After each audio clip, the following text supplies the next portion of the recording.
एक समय की बात है। एक गांव में एक छोटा सा लड़का रहता था जिसका नाम राजू था। राजू का सपना था कि वह एक दिन बड़ा आदमी बनेगा और अपने परिवार को सुख शांति में रखेगा। राजू का परिवार बहुत गरीब था, लेकिन उसने कभी हालातों को बहाना नहीं बनाया और हमेशा अपने सपनों की पूर्ति के लिए मेहनत करता रहा। वह स्कूल जाने के बाद भी गांव में काम करता और अपनी पढ़ाई को बराबरी से जारी रखता था। एक दिन राजू ने गांव में एक बड़े व्यापारी से मिला। वह व्यापारी राजू की मेहनत और संघर्ष को देखकर उसे बहुत पसंद कर बैठा। उसने राजू को अपने साथ काम करने का प्रस्ताव दिया। राजू ने इस अवसर को पकड़ा और मेहनत, समर्पण और उत्साह से काम किया। उसने सीखा कि समस्याओं को मौके में बदलना कैसे होता है और किसी भी परिस्थिति में हार नहीं माननी चाहिए। कुछ सालों बाद राजू ने अपनी मेहनत और संघर्ष के बावजूद अपने सपनों को हकीकत में बदला। उसने बहुत बड़ा व्यापारी बना लिया और अपने परिवार को सुख शांति में रखने का सपना पूरा किया। इस कहानी से हमें यह सीखने को मिलता है कि कभी भी असंभावित परिस्थितियों में भी मेहनत, समर्पण और उत्साह से हम सपने पूरे कर सकते हैं। हार नहीं मानना और परिस्थितियों को मौके में बदलना हमें सच्चे ऊंचाइयों तक पहुंचा सकता है। एक समय की बात है, एक बूंद ने खुद को समुद्र में गिरा दिया था। यह बूंद बहुत छोटी थी, लेकिन इसने अपनी ताकत से समुद्र को छूने का संकल्प किया। समुद्र ने बूंद को हंगामा करते हुए पूछा, तू इतनी छोटी कैसे होकर इस बड़े समुद्र को छू सकती है? बूंद ने मुस्कुराते हुए कहा, मैं तुम्हें समझा सकती हूं, लेकिन मैं तुम्हारे ऊपर हूं, इसीलिए तुम्हें यह समझना होगा कि मेरी ताकत में विश्वास है।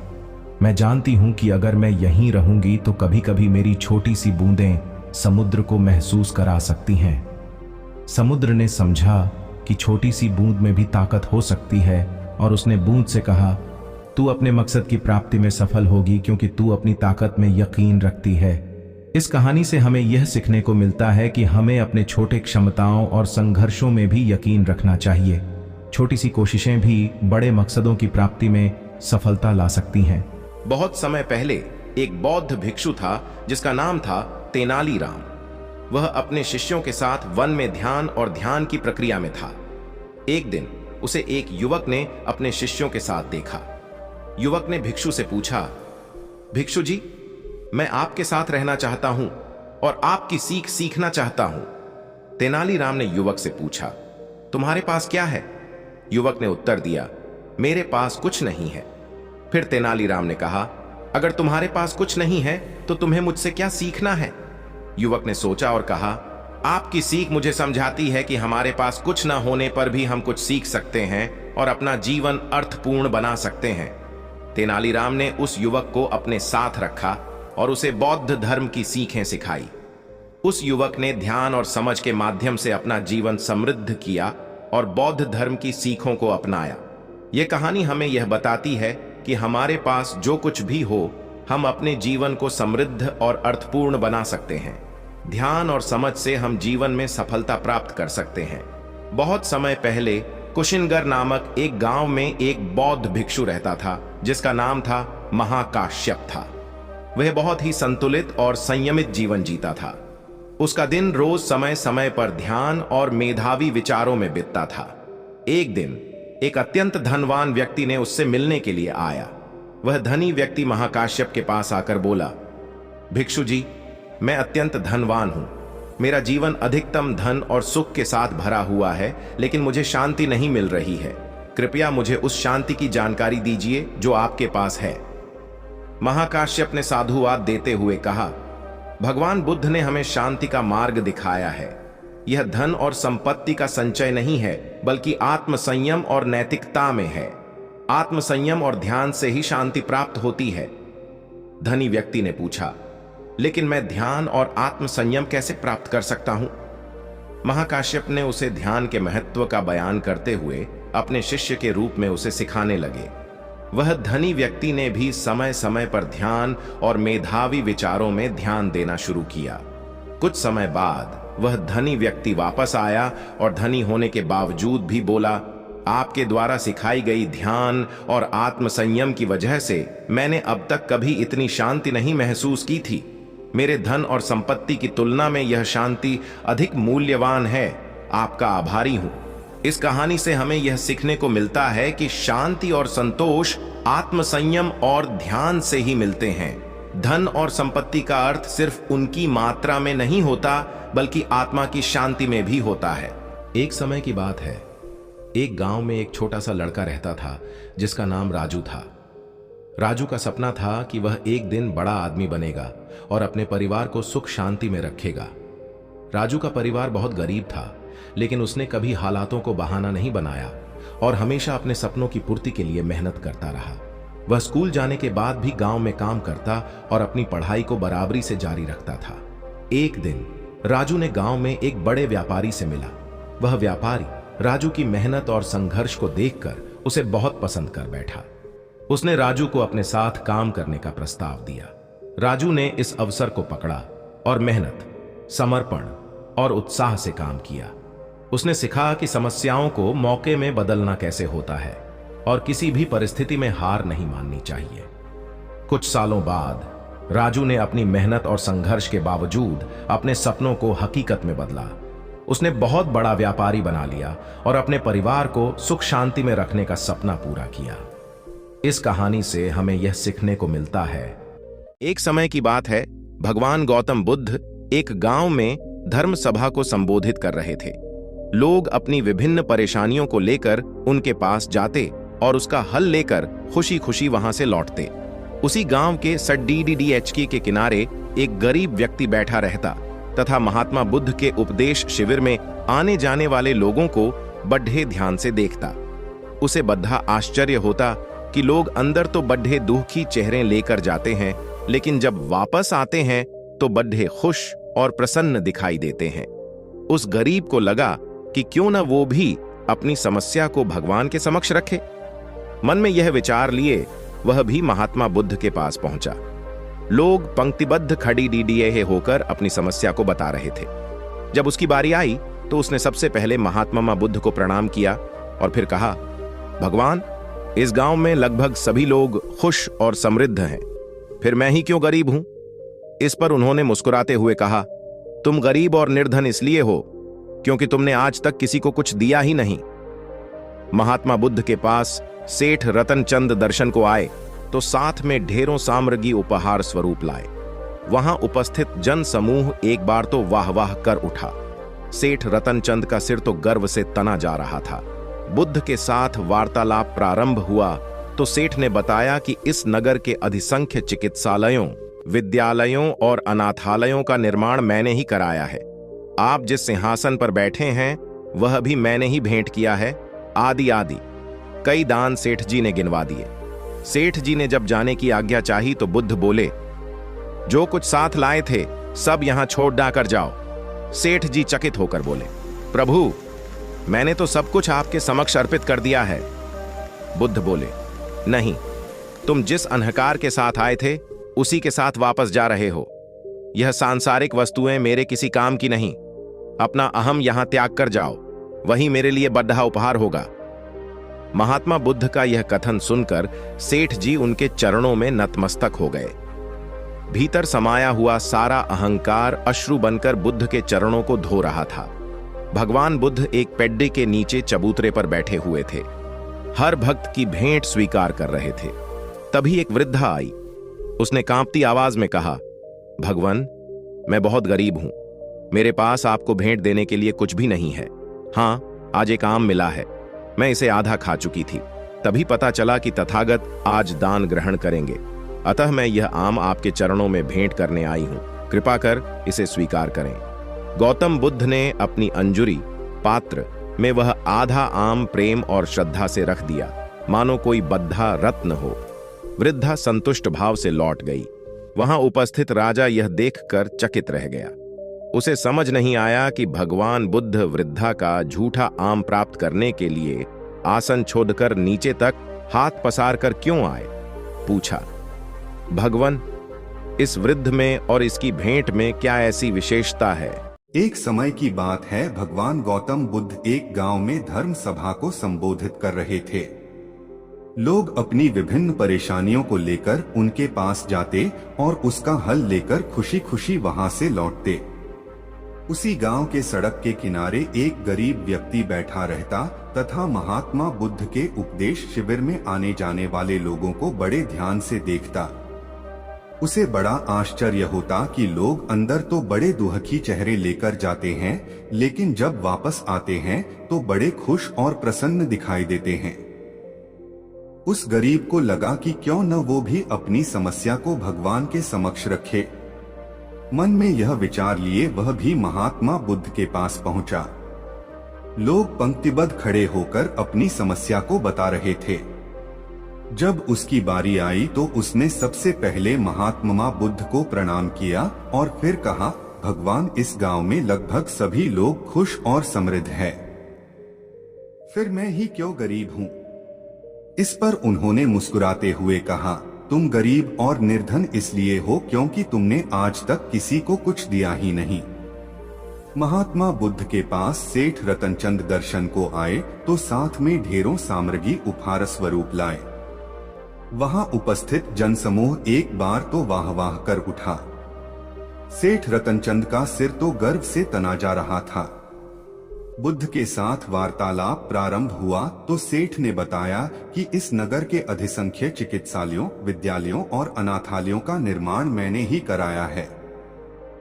आप जिस सिंहासन पर बैठे हैं वह भी मैंने ही भेंट किया है, आदि आदि। कई दान सेठ जी ने गिनवा दिए। सेठ जी ने जब जाने की आज्ञा चाही तो बुद्ध बोले, जो कुछ साथ लाए थे सब यहाँ छोड़कर जाओ।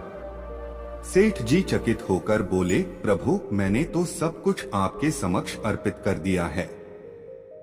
बुद्ध बोले, नहीं, तुम जिस अहंकार के साथ आए थे उसी के साथ वापस जा रहे हो। यह सांसारिक वस्तुएं मेरे किसी काम की नहीं। अपना अहम यहाँ त्याग कर जाओ, वही मेरे लिए बड़ा उपहार होगा। महात्मा बुद्ध का यह कथन सुनकर सेठ जी उनके चरणों में नतमस्तक हो गए। भीतर समाया हुआ सारा अहंकार अश्रु बनकर बुद्ध के चरणों को धो रहा था। भगवान बुद्ध एक पेड़ के नीचे चबूतरे पर बैठे हुए थे। हर भक्त की भेंट स्वीकार कर रहे थे। तभी एक वृद्धा आई। उसने कांपती आवाज में कहा, भगवान, मैं बहुत गरीब हूँ। मेरे पास आपको भेंट देने के लिए कुछ भी नहीं है। हाँ, आज एक आम मिला है। मैं इसे आधा खा चुकी थी, तभी पता चला कि तथागत आज दान ग्रहण करेंगे।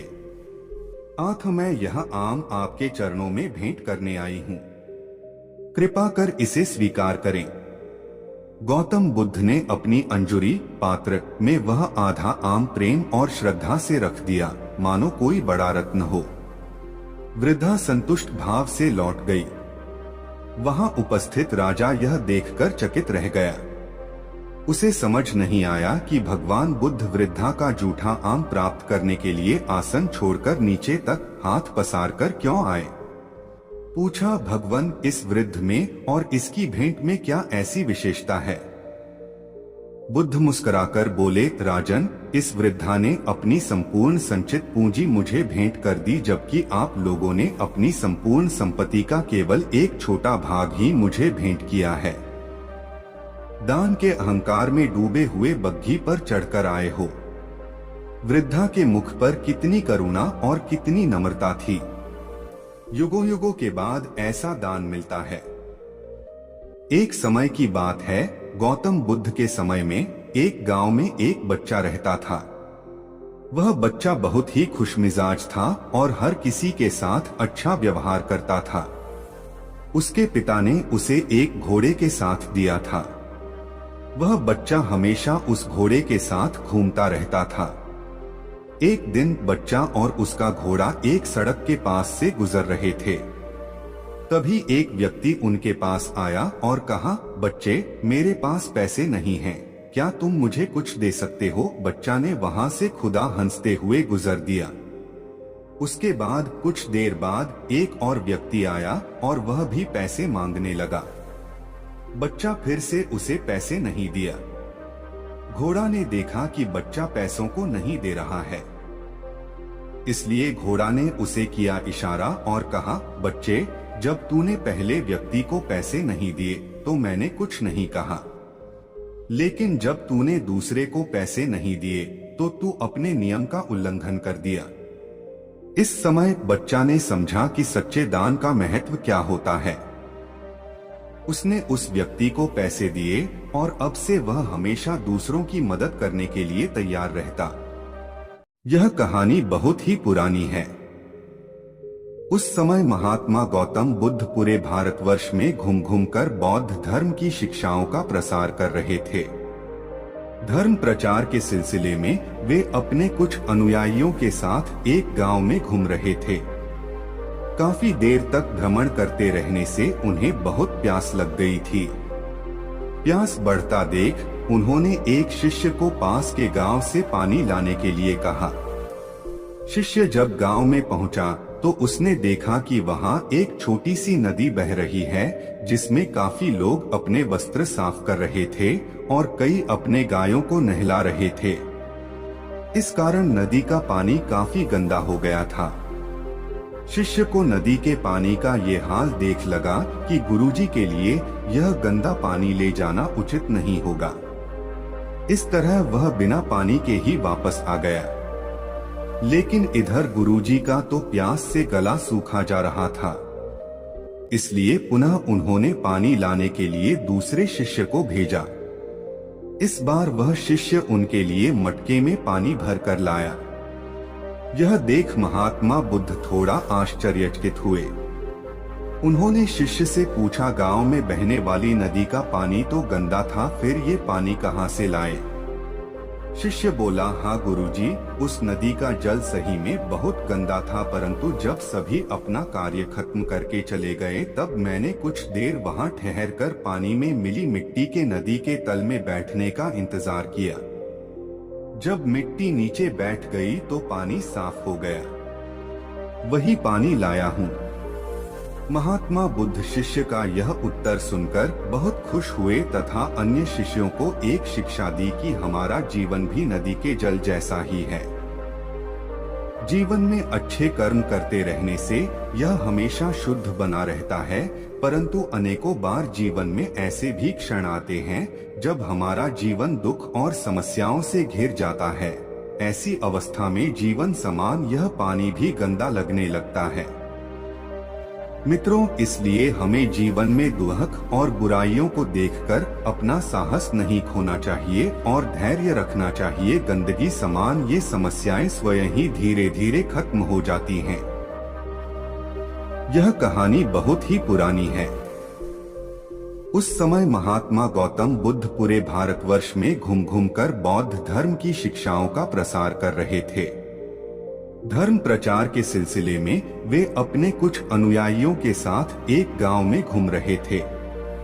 काफी देर तक भ्रमण करते रहने से उन्हें बहुत प्यास लग गई थी। प्यास बढ़ता देख उन्होंने एक शिष्य को पास के गांव से पानी लाने के लिए कहा। शिष्य जब गांव में पहुंचा तो उसने देखा कि वहां एक छोटी सी नदी बह रही है जिसमें काफी लोग अपने वस्त्र साफ कर रहे थे और कई अपने गायों को नहला रहे थे। इस कारण नदी का पानी काफी गंदा हो गया था। शिष्य को नदी के पानी का ये हाल देख लगा कि गुरुजी के लिए यह गंदा पानी ले जाना उचित नहीं होगा। इस तरह वह बिना पानी के ही वापस आ गया। लेकिन इधर गुरुजी का तो प्यास से गला सूखा जा रहा था, इसलिए पुनः उन्होंने पानी लाने के लिए दूसरे शिष्य को भेजा। इस बार वह शिष्य उनके लिए मटके में पानी भरकर लाया। यह देख महात्मा बुद्ध थोड़ा आश्चर्यचकित हुए। उन्होंने शिष्य से पूछा, गांव में बहने वाली नदी का पानी तो गंदा था, फिर ये पानी कहां से लाए? शिष्य बोला, हाँ गुरुजी, उस नदी का जल सही में बहुत गंदा था, परंतु जब सभी अपना कार्य खत्म करके चले गए तब मैंने कुछ देर वहां ठहरकर पानी में मिली मिट्टी के नदी के तल में बैठने का इंतजार किया। जब मिट्टी नीचे बैठ गई तो पानी साफ हो गया। वही पानी लाया हूँ। महात्मा बुद्ध शिष्य का यह उत्तर सुनकर बहुत खुश हुए तथा अन्य शिष्यों को एक शिक्षा दी कि हमारा जीवन भी नदी के जल जैसा ही है। जीवन में अच्छे कर्म करते रहने से यह हमेशा शुद्ध बना रहता है। परंतु अनेकों बार जीवन में ऐसे भी क्षण आते हैं जब हमारा जीवन दुख और समस्याओं से घिर जाता है। ऐसी अवस्था में जीवन समान यह पानी भी गंदा लगने लगता है। मित्रों, इसलिए हमें जीवन में दुख और बुराइयों को देखकर अपना साहस नहीं खोना चाहिए और धैर्य रखना चाहिए। गंदगी समान ये समस्याएं स्वयं ही धीरे धीरे खत्म हो जाती हैं। यह कहानी बहुत ही पुरानी है। उस समय महात्मा गौतम बुद्ध पूरे भारतवर्ष में घूम घूम कर बौद्ध धर्म की शिक्षाओं का प्रसार कर रहे थे। धर्म प्रचार के सिलसिले में वे अपने कुछ अनुयायियों के साथ एक गांव में घूम रहे थे। काफी देर तक भ्रमण करते रहने से उन्हें बहुत प्यास लग गई थी। प्यास बढ़ता देख उन्होंने एक शिष्य को पास के गांव से पानी लाने के लिए कहा।